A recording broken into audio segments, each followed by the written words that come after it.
Hello everyone. We are reading the chapter number 3 of history for class 9th, Nazism and the rise of Hitler. तो हमने पिछले video में cover किया था कि नाज़ी जो गवर्नमेंट है उसमें यूथ की क्या कंडीशन थी, किस तरह की ऑर्गेनाइजेशंस बनाई गई यूथ को ऑर्गेनाइज़ करने के लिए, उनकी आइडियोलॉजी को किस तरह से चेंज किया गया और बच्चों की एजुकेशन को किस तरह से बदला गया, किस तरह से किताबें उनकी चेंज कर दी गई और क्या क्या चीज़ें सिखाई गई बच्चों को, वो हमने लास्ट वीडियो में देखा था। अब जो है नेक्स्ट जो हमारा टॉपिक है वो है topic number 4.1, the Nazi cult of motherhood. Let's read. Children in Nazi Germany were repeatedly told that women were radically different from men.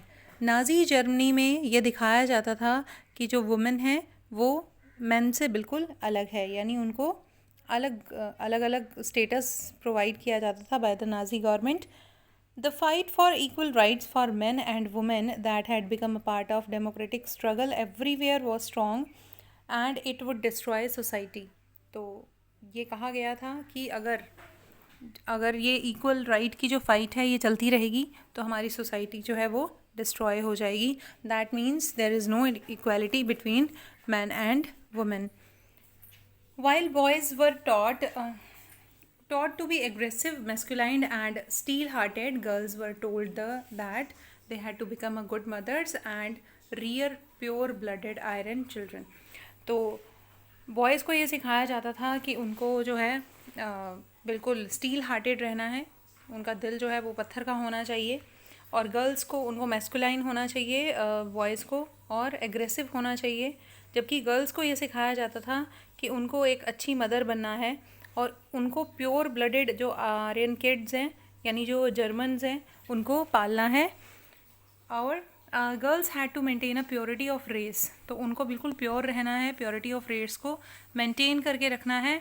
Distance themselves from Jews, और उनको ज्यूज़ से दूर रहना है, यानी किसी तरह का कोई रिलेशन या कोई भी उनका कांटेक्ट जो है ज्यूज़ के साथ नहीं होना चाहिए. Look after the home and teach their children Nazi values, और जो वुमेन है या जो गर्ल्स हैं उनको घर पर ही रहना है और उनको अपने बच्चों को नाजी वैल्यूज़ सिखानी है. They had to be the bearer of Aryan culture and race, क्योंकि ये कहा गया था नाजी गवर्नमेंट के द्वारा कि ये बियरर हैं, यही हैं जो आगे बच्चों को जो है नाजी आइडियोलॉजी देंगी, तो उनको बहुत ही ध्यान से रखा जाता था. इन 1933 Hitler said, in my state the mother is the most important citizen. 1933 में हिटलर ने ये स्टेटमेंट दी थी कि मेरे राज्य में जो मदर है वो सबसे इम्पॉर्टेंट सिटीज़न है. But in Nazi Germany all mothers were not treated equally, लेकिन हकीकत ये थी कि नाज़ी जर्मनी में मदर्स को इक्वली ट्रीटमेंट नहीं दिया जाता था. Women who bore racially undesirable children were punished and those who produced racially desirable children were awarded.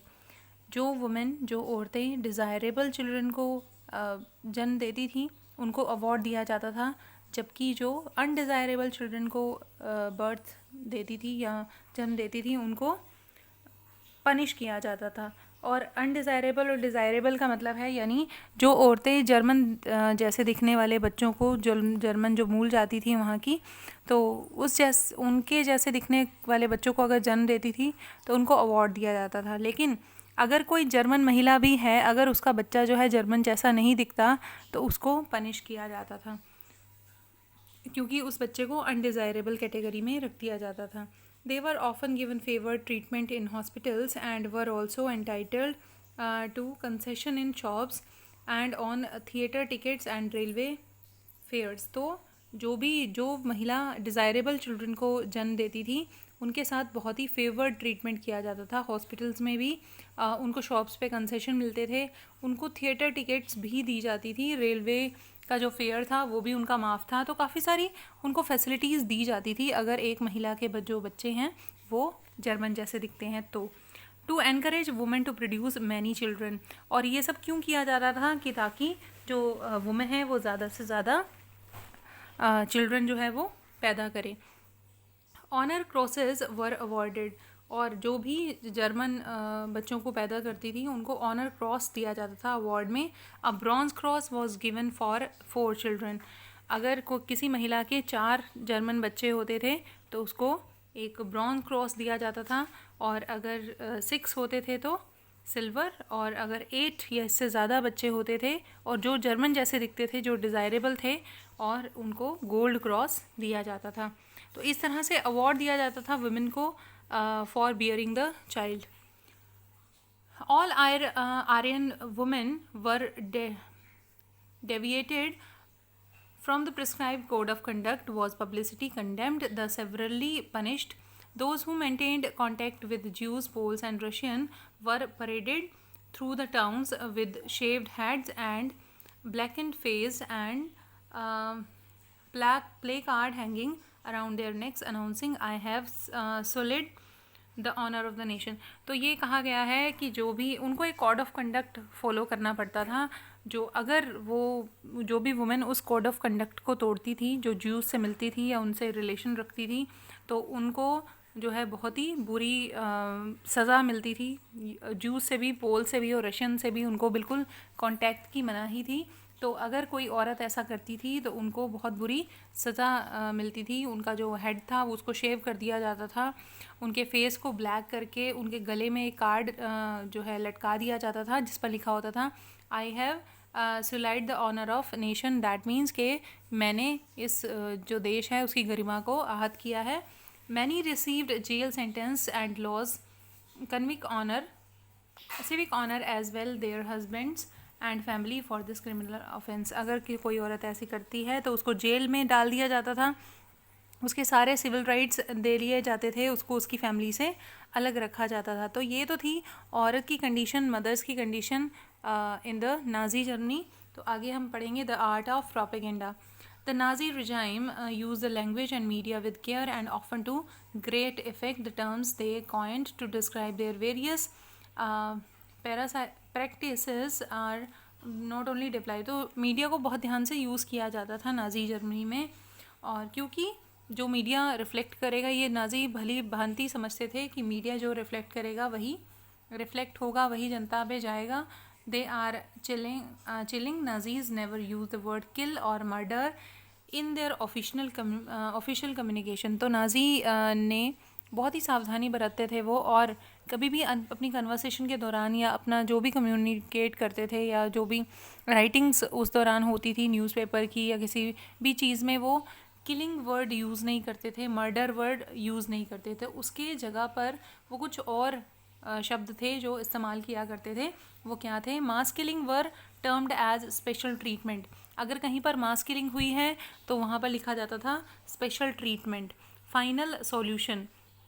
और अगर किसी ज्यूज़ को मारा गया है तो उसको फाइनल सॉल्यूशन लिखा जाता था। यूथेनेसिया भी डिसेबल्ड के लिए लिखा जाता था। अगर कोई किसी डिसेबल्ड को मारा गया है तो यूथेनेसिया एंड सिलेक्शन एंड डिसइंफेक्शंस। तो इस तरह के शब्दों का इस्तेमाल किया जाता था कम्युनिकेशन के लिए, और ताकि जो किल और मर्डर शब्द हैं वो इस्तेमाल ही नहीं होते थे। इवैक्यूएशन क्या था? इवैक्यूएशन था मेंट deporting people to gas chambers. जब लोगों को गैस चैम्बर में लेके जाया जाता था तो उसको इवैक्यूएशन बोलते थे। Do you know what is the gas chamber were called? तो गैस चैम्बर आज हम उनको बोल रहे हैं, लेकिन उस समय में, हिटलर के समय में, गैस चैम्बर को क्या कहा जाता था? दे वर लेबल्ड डिसइंफेक्शन एरिया। उनको डिसइंफेक्शन एरिया बोला जाता था नाजी जर्मनी में, यानी लोगों को डिसइंफेक्ट किया जाता है यहाँ पर। And looked like bathrooms equipped with fake shower heads. तो अगर वहाँ पर गैस चैम्बर में कोई जाता था तो वो एक बड़े से बाथरूम के जैसे दिखते थे, और वहाँ पर शावर हेड्स भी लगे होते थे। Media was carefully use to win the support for regime and popularise its world wide. तो Nazi ideas were spread through visual images, film, radio, poster, catchy slogans and leaflets. तो Nazi के जितने भी ideas थे उनको spread किया जाता था थ्रू इमेजेस, फिल्म दिखाई जाती थी, रेडियोज़, पोस्टर, यानी लोगों की सोच में बदलाव करना चाहते थे वो कुल मिलाकर। In poster groups identified as the enemies of German were stereotyped, mocked, abused and described as evil. तो जितने भी नाजी जर्मनी में जितने भी अनडिज़ायरेबल लोग थे उनका मजाक बनाया जाता था, उनको अपने एनिमीज़ दिखाया जाता था हर जगह. Socialist and liberals were represented as weak and degenerated. तो सोशलिस्ट को वो हेट करते थे, लिबरल्स को वो हेट करते थे. They were attacked as malicious foreign agents. जिस तरह से फॉरेन एजेंट्स होते हैं उस तरह से उन पर अटैक किए जाते थे. Propaganda films were made to create hatred for Jews. The most infamous film was the eternal Jew. तो काफ़ी सारी ऐसी मूवीज़ बनाई जाती थी ताकि लोग जो हैं ज्यूज़ को हेट करें. एक बहुत ही फेमस मूवी है द इटर्नल ज्यू. Orthodox Jews were stereotyped and marked. They were shown with a flowing beard, wearing kaftans, whereas in reality it was difficult to distinguish German Jews by the outward appearance because there were a highly assimilated community. तो Jews को हमेशा दिखाया जाता था pictures में कि वो बड़ी सी दाढ़ी है, उन्होंने काफ्तान पहना हुआ है, लेकिन रियलिटी में क्या था?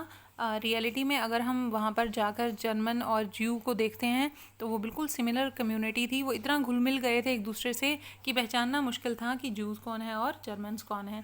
दे were refer to as vermin, rats, pets. तो उनको कीड़े मकोड़े और इस तरह से बोला जाता था कई स्लोगन्स में, कई मूवीज़ में. Their movement was compared to those rodents.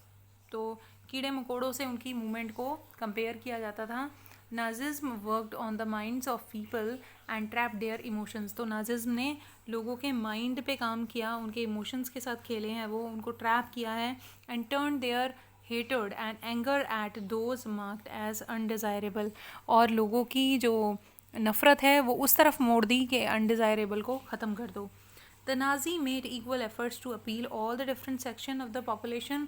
They sought to win their support by suggesting that Nazi alone could solve all their problems. उसने ये बता दिया था कि सिर्फ नाजी ही ऐसे हैं जो उनकी प्रॉब्लम को सॉल्व कर सकते हैं. तो ये सारे के सारे जो हैं आप देख सकते हैं यहाँ पर कि हिटलर जो है यहाँ पर कि एक हिटलर ही है. ये पोस्टर है नाजी पार्टी का और इसमें वर्कर्स को बोला जाता है कि वो हिटलर को वोट करें क्योंकि हिटलर ही है जो उनका फ्रंटलाइन सोल्जर है और उनको निजात दिला सकता है. तो एक और इसमें वीडियो बनेगा that is ordinary people and crime against humanity. वो हम नेक्स्ट वीडियो में कवर करेंगे. Till then bye. Thank you very much for listening me.